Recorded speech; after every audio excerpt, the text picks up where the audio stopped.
Video बहुत कीमती होने जा रही है उन स्टूडेंट्स के लिए, क्योंकि इस वीडियो में हम बात करेंगे initial test of Pakistan army की, जो कि पाकिस्तान आर्मी का इनिशियल एंट्री टेस्ट होता है।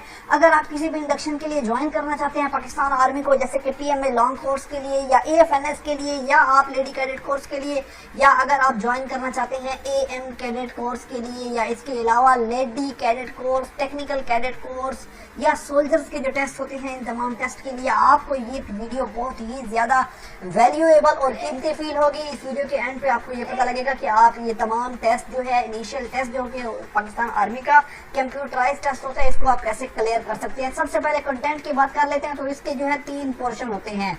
जो इसका फर्स्ट पोर्शन होता है वो होता है वर्बल पोर्शन, यानी आप उसको इंटेलिजेंस पोर्शन भी कह सकते हैं। उसमें टेक्स्ट होता है, टेक्स्ट फॉर्म में होता है और उसके टोटल MCQs होते हैं 96 और उसके लिए आपके पास टाइम होता है 35 मिनट, सबसे कम टाइम, सबसे ज्यादा MCQ। उसके बाद नॉन वर्बल टेस्ट होता है जिसमें पिक्चर्स होती हैं, उसको आपने सॉल्व करना होता है। उसके टोटल 92 MCQs होते हैं और 40 मिनट्स आपके पास होते हैं। तीसरे नंबर पर आता है एकेडमिक टेस्ट, जिसमें आपके स्टडी टॉपिक्स होते हैं, इंटेलिजेंस होती है, वर्बल एंड इसके अंदर आपके जो होते हैं स्टडी टॉपिक्स में जनरल नॉलेज वगैरह, इस्लामिक स्टडीज वगैरह होती हैं और इसके जो टोटल MCQs हैं वो होते हैं 50 और उसके लिए आपके पास टाइम होता है 40 मिनट्स। उसके बाद अगर हम बात कर लेते हैं कि वर्बल टेस्ट किस तरह का होता है, किस तरह के MCQs आते हैं, तो कुछ इस तरह की आपके पास सवाल आते हैं कि नंबरिंग सीरीज है, इस सीरीज को आपने कंप्लीट करना है, कंप्लीट द गिवन सीरीज। अब आगे लिखा होता है 100, 2, 54, 25, 8 एंड डैश। इस खाली जगह को आपने फिल करना है। यहाँ पर आपने जरा जहन लड़ाना है, आपने यूं करना है, देखिए 1 के बाद आगे 100, 100 के बाद है फिर 2, फिर 2 के बाद फिर 50। यहाँ पर आप एक चीज देखें, इस एक वर्ड के बाद अगला वर्ड आप स्किप कर दें। सपोज कर लें कि ये 100 नहीं है, आपने फोकस करना है एक वर्ड छोड़ के अगले पे। 1 के बाद क्या है 2, 2 के बाद क्या है 4, 4 के बाद क्या है 8, यानी हर वर्ड मल्टीप्लाई हो रहा है। एक को हमने 2 के साथ जो है वो यानी आप इसको कह लें कि एक को जो है हमने 2 के साथ मल्टीप्लाई किया, वो आ गया 2, फिर उस 2 को फिर आगे 2 के साथ मल्टीप्लाई किया, आ गया 4, 4 को आगे हमने फिर मल्टीप्लाई किया 2 के साथ, आगे आ गया 8। तो अब यहाँ पर जो है नेक्स्ट कौन सा वर्ड आएगा। अब हमने ये सीरीज देख ली, अब हम ये वाली 100 वाली सीरीज देखते हैं। 100, उसके बाद 50, 50 के बाद 25, यानी ये कम हो रहे हैं, ये डिवाइड हो रहा है 2 किससे, इसको हमने 1, 2, 4, 8 वाली लाइन को हमने मल्टीप्लाई किया 2 से, जबकि 100 के बाद 2 पे डिवाइड किया, जवाब आया 50, 50 को हमने 2 पे डिवाइड किया, आंसर आया 25, 25 को जब हम 2 पे डिवाइड करेंगे तो आंसर आएगा 12.516। ये हमारा ए आंसर बिल्कुल करेक्ट है। यहाँ पर आपने इसको इस तरह से सॉल्व करना है। नेक्स्ट हम क्वेश्चन कर लेते हैं कंटिन्यू द गिवन सीरीज। अब गिवन सीरीज के अंदर जो है नेक्स्ट हमारे पास ये अब सीरीज एक दी है 25, 50, 100, 125। ये देखने में बहुत सिंपल सा लग रहा है, ऐसा लग रहा है कि ये हम इसके अंदर जो है वो इसको 25 को हम ऐड कर रहे हैं। अब जैसे देखें 25 है, 25 में हमने 25 ऐड किया तो बन गया 50, उस 50 में फिर जो है इसको हमने इस 50 में फिर 50 को ऐड कर दिया तो हमारे पास बन गया 100, यानी जो वर्ड हमारे पास है उसी को जो है हमने ऐड कर देना है। अब यहाँ पर हमें क्या समझ आ रहा है, 25 है, 25 के बाद नेक्स्ट हमारे पास आ गया 50।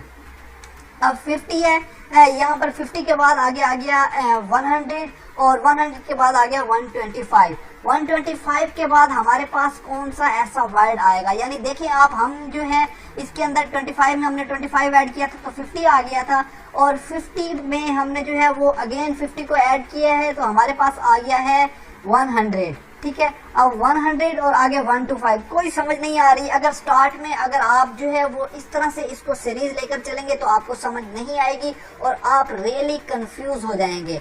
यहाँ पर आपने ये सवाल जो है वो बहुत ट्रिकी किस्म का है, इसको आपने किस तरह से सॉल्व करना है, आपने ये देखना है कि 25 के अंदर जो है ये 25 है, आगे 100 है और 100 के बाद नेक्स्ट हमारे पास कौन सा वर्ड आएगा, यानी हमने इसके अंदर 75 ऐड किया है। 25 में हमने 75 ऐड किया है तो बन गया 100। ठीक है, अब 100 में हम आगे 75 ऐड करेंगे तो क्या बन जाएगा 175। तो ये हमारा 175 करेक्ट आंसर होगा। अगर आपको समझ नहीं आई मैं दोबारा समझा देता हूँ। 25 है, 25 में हमने 75 ऐड किया तो बन गया 100, इस 100 में फिर 75 ऐड करेंगे तो बन जाएगा 175। इसी तरह अगर हम बात कर लें इसकी 50 की, तो 50 में हमने 75 ऐड किया तो हमारे पास बन गया 125, यानी कि हमने हर वर्ड में 75 ऐड करना है, तो हमारे पास आंसर करेक्ट आएगा 175। इसके बाद हम नेक्स्ट बात कर लेते हैं कंप्लीट द सीरीज। अब कंप्लीट द सीरीज, ये हमारे पास एक सीरीज है 7, 3, 14, 6, 21, 9 एंड डैश। इसको हमने फिल करना है। यहाँ पर हम देख लेते हैं कि ये 7, 14 या हम 3 और 6 और 9 की लाइन को छोड़ देते हैं। सपोज एक वर्ड छोड़ के अगले पे फोकस करना है। 7 को मल्टीप्लाई किया 2 के साथ, 14 आ गया। 14 जो है इसको हमने फिर ये जो है ये 7 का जो है ये वो चल रहा है, यानी कि आपने 7 का पहाड़ा चलना है। 7, 14, उसके बाद 21 में फिर हमने 7 जमा करना है, तो क्या आ जाएगा 28 आ जाएगा। यानी हम इसको ऐड करते जाएंगे। 7 में जो है 7 ऐड किया 14, फिर 7 ऐड किया 21 में फिर 7 ऐड किया, तो हमारा करेक्ट आंसर इज 28। तो इसी तरह आप देख लें 3 है, 3 में 3 को ऐड किया 6 आ गया, 6 में फिर 3 को ऐड किया 9 आ गया। सपोज अगर इससे अगला वर्ड होता तो वो 12 होता, लेकिन यहाँ पर 12 नहीं है। यहाँ पर चूंकि हमने 21 वाली सीरीज को देखना है, तो खाली जगह पर 21 के बाद आएगा 28। ये हमारा करेक्ट आंसर है। उसके बाद नेक्स्ट हम बात कर लेते हैं वर्बल इंटेलिजेंस में एक और किस्म के सवाल होते हैं, जिसको जो है इस तरह से सॉल्व करते हैं कि camera is to photographer as dash is to soldier. यहाँ पर हमने सिमिलर वर्ड देखना है। कैमरा जो है वो फोटोग्राफर से रिलेटेड है। सोल्जर से रिलेटेड क्या चीज हो सकती है? लेंस हो सकता है, नो। फोटो हो सकता है, no. Gun, yes.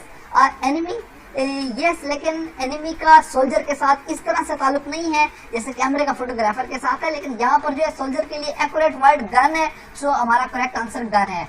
Shoe is to foot, helmet is to, आप देखें फूड के लिए क्या है, शू है। हेलमेट जो है वो किसके लिए हम यूज करेंगे? Bag, no.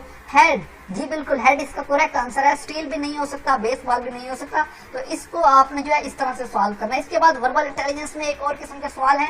If 1800 o'clock is 6 o'clock, ठीक है, यानी कि एक उन्होंने एक लिमिट दी है कि 1800 जो है अगर हम इसको काउंट कर लें कि ये 6 o'clock है, तो 1400 जो है 1400 ये क्या होगा? तो 1400 अब आपने यहाँ से आपने चेक करना है कि आपने जाना है 12 बजे तक, यानी कि 12 तक।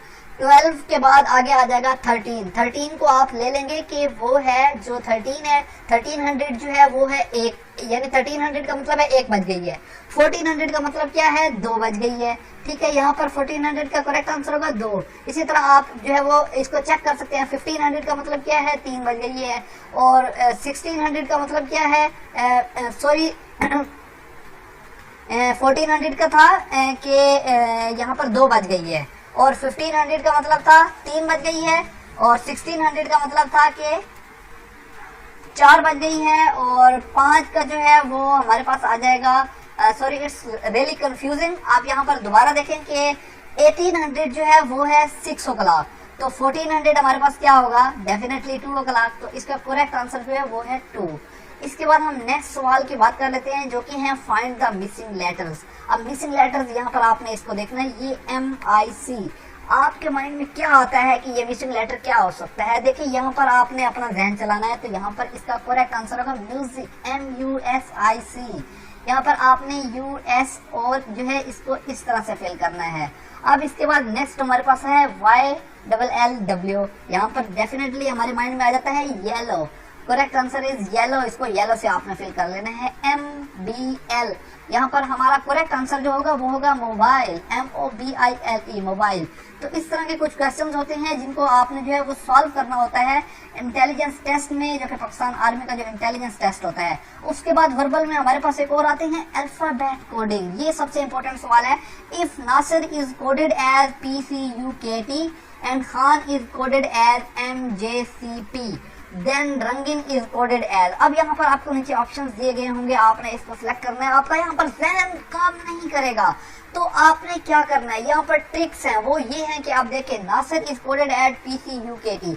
आप एक चीज को जहन में रखें कि N को वो कह रहे हैं P, A को उन्होंने कोड दिया है C, S को कोड दिया है U, I को कोड दिया है K एंड R को कोड दिया है T। तो सवाल ये है कि ये इन्होंने कोड कैसे दिए हैं। मैं आपको यहाँ पर ट्रिक बताता हूँ। ट्रिक ये है कि N से अगला वर्ड छोड़ के उससे अगला वर्ड जो है वो कोड होता है। सपोज कर लें अगर वर्ड है A, अब ये देखिए A है, A का कोड क्या होगा? A से अगला B छोड़ के उससे अगला जो C है वो इसका कोड होगा। इसी तरह N है, N से अगला क्या वर्ड आएगा? N, एन से अगला है ओ, ओ छोड़ के नेक्स्ट वर्ड जो है वो पी, पी इसका कोड है। और इसी तरह एस का कोड क्या है, यू, यानी कि आर के बाद अगले सॉरी एस के बाद आगे आर छोड़ के हमने यू इसका कोड रखा है। आई का कोड आ गया के, आर का कोड आ गया आर एस टी, यानी आर के बाद हमने एस छोड़ के टी उसका कोड रखा है। यानी कोई अल्फाबेट है उससे अगला वर्ड छोड़ के नेक्स्ट वर्ड हमने उसका कोड रखना है। तो इस तरह से अब खान का उन्होंने कोड दिया हुआ है के की उन्होंने कोड दिया है एम, ठीक है। इसी तरह एच का कोड है जे, ए का कोड है सी, एन का कोड है पी। आपको ये स्टार्ट में समझ नहीं आएगी। आप एक काम करें, अपने पास एक साफ पेज पे एबीसीडी लिख लें, स्मॉल एबीसीडी भी फुल और कैपिटल एबीसीडी भी फुल। आप वो लिख के अपने पास रखें, उसको आपने फॉलो करना है, उससे आपने जो है देखना है कि किसका क्या कोड है। अब इसी तरह रंगन का कोड आप देखेंगे तो यहाँ पर आपको बहुत से कोड ऐसे ही मिल जाएंगे। आप जैसे ए है, ए का कोड देखिए आपको यहाँ पर मिल जाएगा, ए का कोड यहाँ पर सी था तो ऑलरेडी सी आपको मिल गया। एन का कोड भी आपको मिल जाएगा, ये एन का कोड उन्होंने पी दिया था तो पी मिल गया आपको। आई का कोड मिल जाएगा, आई का कोड ये देखिए यहाँ पर जो है के है, आई का कोड भी आपको मिल गया, एन भी मिल गया। तो जैसे जी का कोड आपके पास नहीं है तो आपने जी का कोड जो है वो अपने पास आप जो है अपने जहन से देखेंगे, जी से अगला वर्ड कौन सा है उसको छोड़ के उससे अगला वर्ड जो है वो जी का कोड होगा। तो इस तरह से आप इस सवाल को फिल कर सकते हैं। ये इंटेलिजेंस का अल्फाबेट कोडिंग वाला क्वेश्चन था। अब हम बात करते हैं नॉन वर्बल इंटेलिजेंस की। नॉन वर्बल इंटेलिजेंस में कुछ इस तरह के सवाल होंगे, आपके सामने डब्बे बने होंगे। अब आपने जो है इसको करेक्ट आंसर इसका सिलेक्ट करना है, ए है या बी है या सी है या डी है।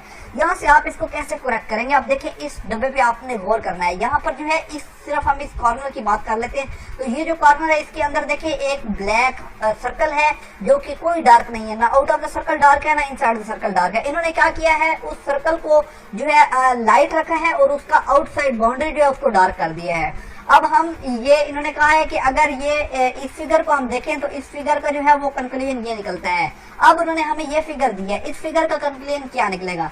तो यहाँ पर आपने देखना है कि ये एक हमारे पास ये एक पोर्शन है इसका, इस पोर्शन में दरमियान में जो है वो ट्राइंगल है। अब ट्राइंगल की आउटसाइड बाउंड्री को जो है वो ब्लैक कर देंगे, बीच में जो है व्हाइट रहेगी। जैसे यहाँ पर देखिए सर्कल की आउटसाइड बाउंड्री ब्लैक कर दी है तो करेक्ट आंसर हमारा होगा ए, क्योंकि ए देखें बिल्कुल वही शेप है, अंदर से इसको जो है वो लाइट रहने दिया है और आउटसाइड बाउंड्री इसकी डार्क कर दी है। तो करेक्ट आंसर होगा इसका ए। इस तरह से आपने जहन लड़ाना है। उसके बाद नेक्स्ट इसके पास आपके पास ऐसा कुछ क्वेश्चन आ सकता है, there is a definite relationship between figure 1 and 2, establish a similar relationship between figure 3 and 4।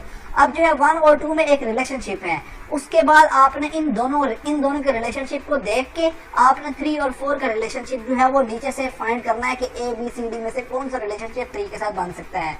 अब यहाँ पर जो है आप देखें एक, अगर हम फिगर 1 की बात करते हैं, फिगर 1 में देखें दोनों जो है ट्रायंगल्स हैं, इन दोनों की जो नोक वाला एरिया है वो एक दूसरे की तरफ मिला हुआ है। इन्होंने क्या किया है, इन्होंने इस दोनों ट्रायंगल्स को उल्टा कर दिया है, नोक जो है वो ऊपर नीचे कर दी है और ये वाली बाउंड्री जो है ये मिला दी है। तो देखिए आपको यहाँ पर समझ आ रही है कि इसको उल्टा कर दिया गया है। अब फिगर 3 को आप देखें, फिगर 3 में क्या है कि हाफ सर्कल है, दोनों उल्टे हैं। अब इन दोनों को अगर हम शेप चेंज कर दें तो क्या बन जाएगा, फुल सर्कल बन जाएगा। फुल सर्कल ये हमारे पास ए आंसर करेक्ट इसका आंसर है। ये थोड़े ट्रिकी सवाल होते हैं, इसको जो है सॉल्व करने का एक खास तरीका होता है। तो यहाँ से आपको उम्मीद है आपको समझ आ गई होगी कि इस तरह के नॉन वर्बल क्वेश्चंस को आपने कैसे सॉल्व करना है। इसके बाद अगर हम बात कर लेते हैं एकेडमिक पोर्शन की, एकेडमिक पोर्शन में जनरल नॉलेज के क्वेश्चंस होते हैं, जिसके अंदर मिसाल के तौर पर कायदे-ए-आज़म 14 पॉइंट कब उन्होंने पेश किए, सन ऑफ हजरत आदम जो है, इसके बाद MAO हाई स्कूल अलीगढ़ जो है वो उसको जो है कॉलेज का स्टेटस कब दिया गया। तो इस तरह के कुछ ऐसे सवाल, चीफ जस्टिस ऑफ पाकिस्तान जो है वो कौन है, तो ऐसे सवाल जो है आप इजीली अवेल कर सकते हैं। यहाँ पर ये है रिसेंट जो है चीफ जस्टिस ऑफ पाकिस्तान की बात होगी, लेकिन अभी ये रिसेंट नहीं है, ये तो पहले गुजर चुके हैं काफी। तो इस तरह के कुछ ऐसे क्वेश्चंस आते हैं जो कि एकेडमिक पोर्शन में होते हैं और इस्लामिक स्टडीज के होते हैं। बदर क्या है और हजरत हाजरा जो थी वो किसकी मदर थी, और जो है वो जब प्रेसिडेंट नहीं होता तो मुल्क कौन चलाता है, कुछ इस तरह के सवाल भी आते हैं। ये इंटेलिजेंस टेस्ट और वर्बल टेस्ट और नॉन वर्बल टेस्ट आपको जो है मैंने टिप्स एंड ट्रिक्स बताए। इसके बाद हम इम्पोर्टेंट सवाल जो है वो आज का ये है कि कुछ ऐसी बातें हैं जिनके बगैर हम टेस्ट क्लियर नहीं कर सकते। उसमें सबसे पहली चीज है कि आपने ऑल क्वेश्चन अटेम्प्ट करना है जितना आप कर सकते हैं।